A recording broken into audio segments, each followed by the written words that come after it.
Welcome to Talking Heads on USA Global TV, starring the one and only wonderful Dr. Jacqueline. It's a prestigious place where world-class influencers and experts meet, and where you'll find the most trusted advisors and coaches for all things in life and business. Visit usaglobaltv.com to sign up for our newsletter, get the value you need, and be first in line to learn about events and giveaways and other valuable content. Connect with us. Email Dr. Jacqueline at usaglobaltv.com to talk about how you can become part of USA Global TV. That's USA Global TV, where the doctor is always in. Hello, everybody. Welcome back to today's show, Talking Heads. And today I'm presenting to you as an expert presenter on the topic of finances and looking at the lack and excess of finances, because most of us are pretty attached to making sure there's always excess. And we're going to have a slightly different look around why there isn't always excess and how to handle those times when there isn't. And I thought I'd start off with a quote from Stephen Richards. And he says, if it's about education, then all who are college graduates should be wealthy. But we know there are many highly educated, highly qualified, and highly experienced people who just manage to scrape by, if at all. And people who commonly use money as that ultimate gauge or reflection of how wealthy and successful they are. Most people do that. Yet, what if our money, or the lack of it, isn't actually where our true wealth gauge lies? Because most people, and I really am generalizing, but most people go around saying the amount of money is an exact measure of how successful I am. So what if our money or the lack of it isn't actually where our true wealth gauge lies? What if self-worth is our actual asset? Our self-worth is our actual asset. We all harbor our greatest wealth, and it's contained within the manifestation of our own unique values. That's where our wealth sits, in our own unique values. When we're sitting in our unique values, it manifests our wealth. For some people, that wealth exists in art. It can exist in the family or relationships or even spirituality, because there's no right form of wealth. And it's really quite common for most of us to look at ourselves as not wealthy and others as wealthy, according to the sets of values we have according to our viewpoint. In other words, our current reality. And sometimes those sets of values can be pegged to what we perceive are other people's sets of values and aren't actually our values at all. And we become empowered and more able to manifest different forms of wealth as we honor our unique values, the unique ways that we're already manifesting wealth in many, many forms. Because one of the interesting things is that the more we understand and honor and appreciate our own value, that's self-worth, from a place of grace, from a place of appreciation, self-appreciation, the more empowered we become to experience the wealth or that worth inside us. And by doing this, we can then transcend that lack belief in ourselves. And by honoring our unique form of wealth, we experience being wealthy. Now, the interesting thing here is that people go, okay, so we're honoring our unique form of wealth, and then we experience being wealthy, but money starts doing some interesting things to us. It gets very charged up, especially from our childhood where sayings our parents had to say about money or feelings they had about money. My mother used to say money is the root of all evil. And all sorts of things would come up. If you're a very rich person, you must have accumulated it in a not very nice way, because not very nice people are rich. I used to hear that conversation somewhere in the background.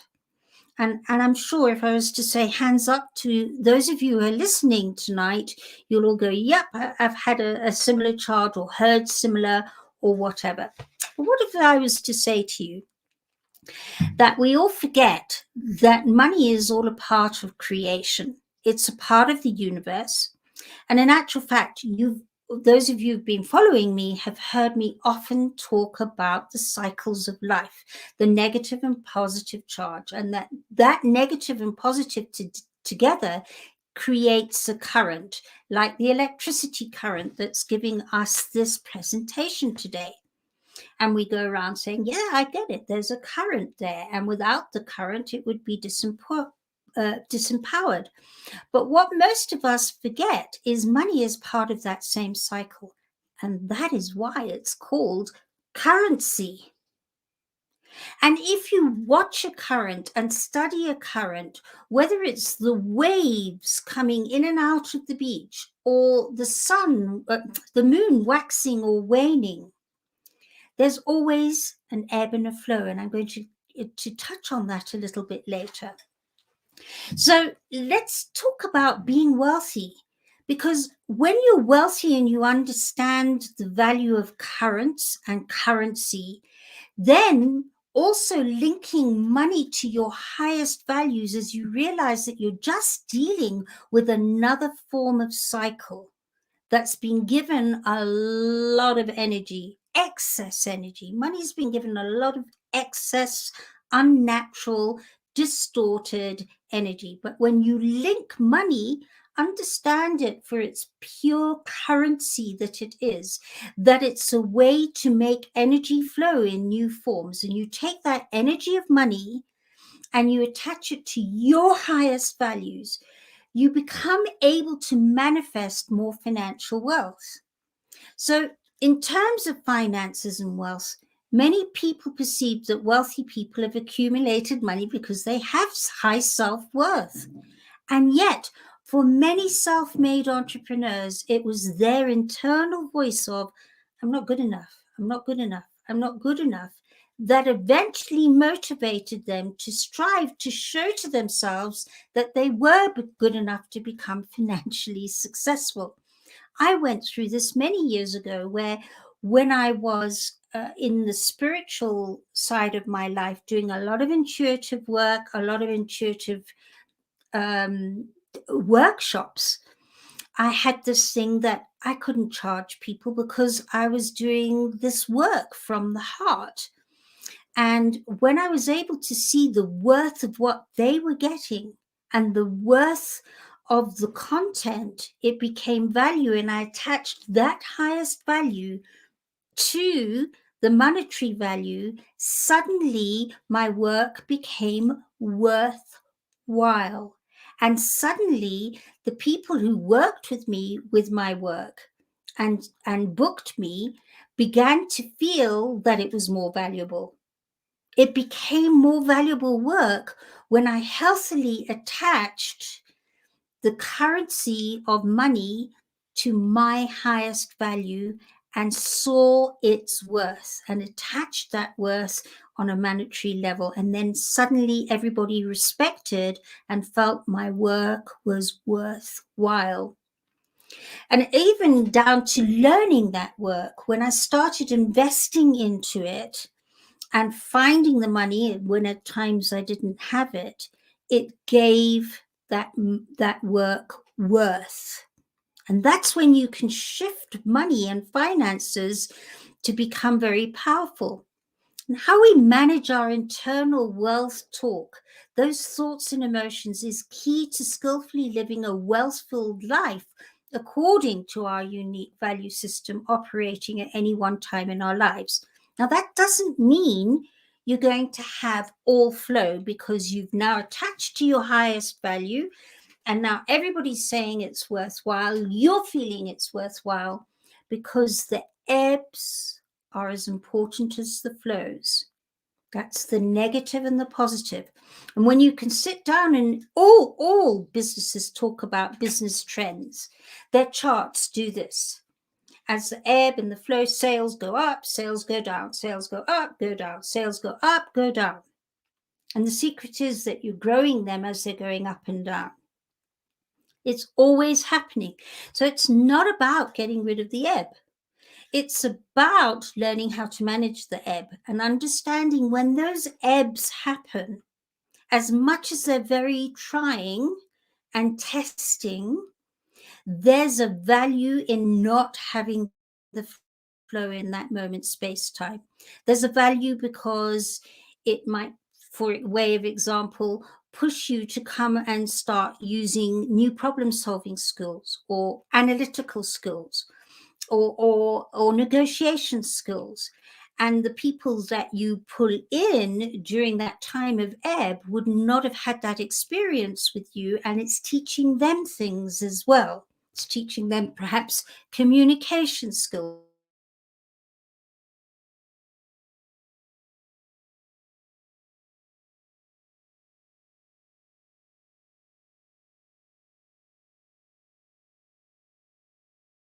Giving me that's improving and expanding and heart opening even more than before.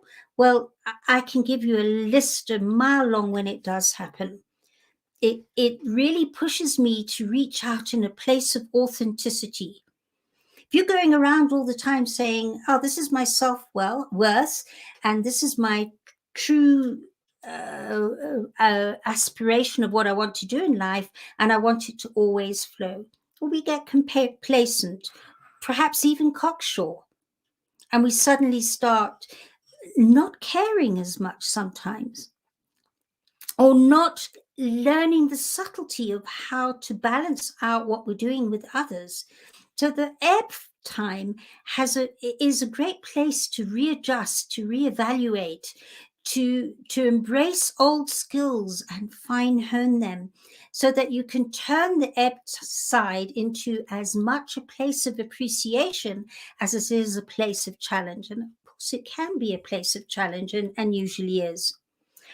When money and wealth bring up all sorts of emotions for people, it's helpful to understand, like any area of your life, we create for ourselves money and wealth patterns, and that we equally have the ability to evolve and transcend our patterns. So it's rather like maybe you're really good. I nearly swallowed an insect then. That was very interesting. I'm in Africa. Bear with me. So it would be likening it on a physical level. Maybe you're a javelin thrower for the Olympics. And, you know, every time you pick up that javelin, it's where you want it to be. And there's no evolution there. It's just getting it right all the time. So you're going to get bored. You're going to get complacent. You don't grow. Your muscles don't learn to expand. You don't get the input from somebody else who can show you how to do it differently. The very fact that always it's about adjusting your skills and the ability to deal with the ebbs and flows of whatever it is you're dealing with, that opens hearts. And that's what the ebb in money can do for you as well. And it's about being able, as long as you've got understandably a list of where it's not serving, because I'm not sitting here saying, let's pretend it doesn't matter. It does matter. And that list is there.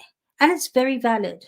It's very valid that there's not whatever is not coming in. And it feels really ouch. But when you can start listing what it actually is at the same time creating, that list balances out, and suddenly your heart opens, and you often find that the flow comes in new, more wondrous ways, that if you had been doing well, chugging along the way you had been, you'd never have that heart opening experience and new ways of doing things. You'd be stuck in the same old rut. So it's about becoming aware of the negative and positive emotions that you have about money. So that's step number one. Just sit down and give yourself some time and go, what was it that used to be said around me as a child about money? Try and go back. And it's often, I mean, I can give you 5 or 6 chants, like mantras that my parents used to say, you know, absolute power corrupts absolutely was very attached to money when my parents said that. And they sink in deep without you knowing about it. So when you can bring it up, and in order to transcend its hold over your life, write them out and go look at them and go, really? Who's been able to create a flow with their ebbs and be really successful from the heart? And there are lots of people out there. And I've watched the Epiphany Process grow and grow and grow, and amazing things happening with open-heartedness. But that doesn't mean it doesn't have its ebbs. And learning what to deal with it is what has been the most challenging but heart-opening for me. So by becoming more balanced about your perception on money and about money, you become more able to make poised and powerful decisions when it comes to finances, as opposed to repeating the same old limiting emotional patterns. So start writing those mantras down and have a look at them. And then start seeing if whatever it's saying there, start looking around you and seeing where there are people out there who are not attached to those mantras, who are doing amazing, amazing work and are surrounded by money.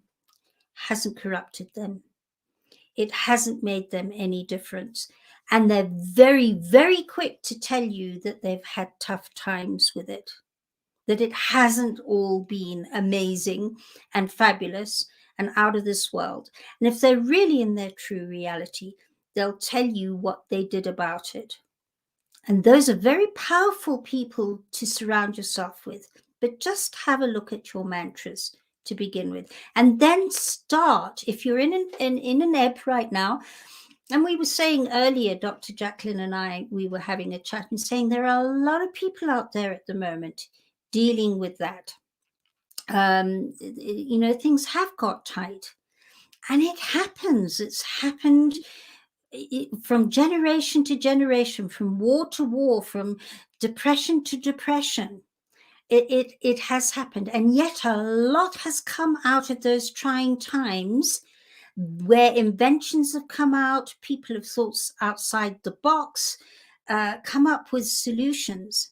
When you can look at your ebb as an opportunity to bring out inventions, solutions, new friendships, new ways of communicating, new ways of negotiating, new ways of doing your business, that it's actually a really welcome time to stop and look at what you're doing and see what it is that you can do differently. It might just need a little tweak.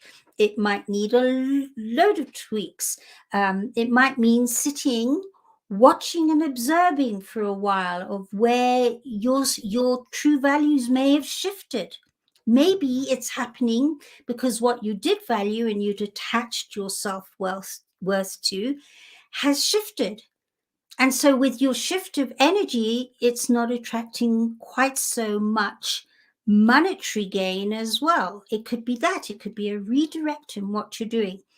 And it's so easy to rather sit and chastise yourself and say, oh, this isn't working and I'm a loser and now everybody's going to think I'm a failure. And it's an easy rabbit hole to go down. And many people go there. But when you can start seeing the value of why that's happening, it is liberating beyond any description. And I would love to chat with you more about this because, in fact, it's another session for another time in the future. But really, if you can change your mindset about ebbs and flows and imagine that it's not always about being attached to the flow, and understanding how equally valuable that ebb is, you'll not look back. You can then expand your wealth into monetary accumulation by linking the accumulation of your money to your new unique value system. If that's what you've gone, oh, that's it. That's why it's not coming in. Going to something new. I've finished that chapter of that being my value system, in my value system. It's done and dusted. So the next chapter, I'm there. I'm looking to see where has my unique value system shifted to, and what's inspiring me most right now, that I can now attach my self-worth to my new self, to my new value system and wealth. And the better we get at owning our unique form of wealth manifestation and linking the accumulation and the management of money to our values, the easier it becomes for us to become financially wealthy. And one last thing I wanted to share with you before we end off today is, and it's a thing that a lot of women do, especially mothers. You know, when I speak with people and I'm coaching them on this, I go, okay, where's your list of to-dos today?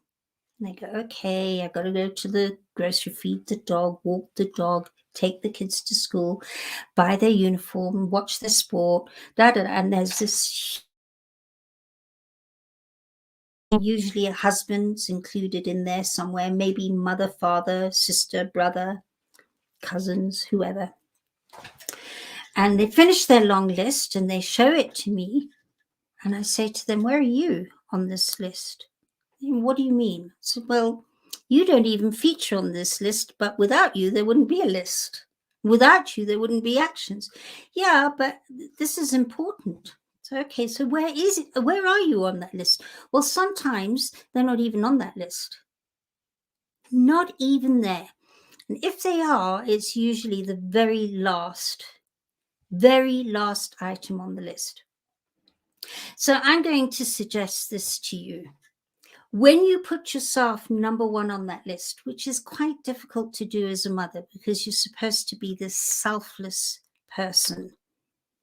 But when you put yourself on the top of the list, number one, me, exercise, me, this, me, art, me, whatever it is that you need to do, when you're on top of that list and you start honoring who you are and your self-worth, what you're worthy of, where your values are, and you start doing what I was just talking about, you shift and you start feeling more worthy. And when you start feeling more worthy, guess who benefits? The whole family you're trying to fulfill and help and support suddenly feel more supported, upbeat. Your worthiness has an effect for them and helps them feel better. So it's always the other way around. And most parents, especially mothers, have it topsy-turvy. And the moment you turn that around, the appreciation for yourself and for your family and their return of appreciation is at times quite gobsmacking. So as I end off today, I'm going to give you a food for thought. This is something I'd love to share at another presentation, or if you'd like to know more about it now and be coached on it, there's a wonderful way of turning your self-worth into your self-wealth,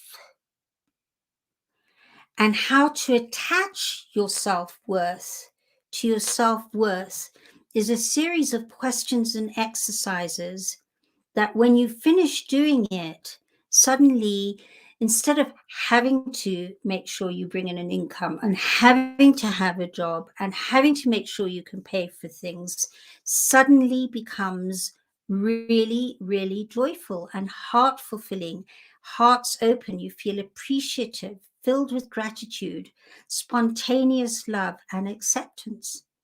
By the way, that's when an epiphany moment happens. And when I watch my clients have that epiphany moment about their self-worth, where their value is, getting very clear where their value system is, very clear where their self-worth is, then they can see where their self-wealth sits. And it becomes so much easier to become clear, certain, and focused as to where you want to get to for the rest of your life, with your life working on purpose, your life purpose. I want to thank you for your attention and interest today. I just love sharing this all with you. And I'd love to ask you to please do subscribe to our YouTube channel here at USA Global TV. You can find all of our Talking Heads episodes, and they are very valuable. I really do suggest go into the Talking Heads. There's 2 sets of pages on our website. Go into Talking Heads and have a look at the mine of information that's coming from our Talking Heads experts on this channel. It's amazing. And go under the playlist of those Talking Heads for Talking Heads 2022. And of course, again, please do reach out to me if I may be of service. And you can contact me on theepiphanyprocess.com. I'm very approachable there and get holdable. Or you can actually email me directly at Jenetta, JENETTA, at theepiphanyprocess.com. See you next week. Lots of love.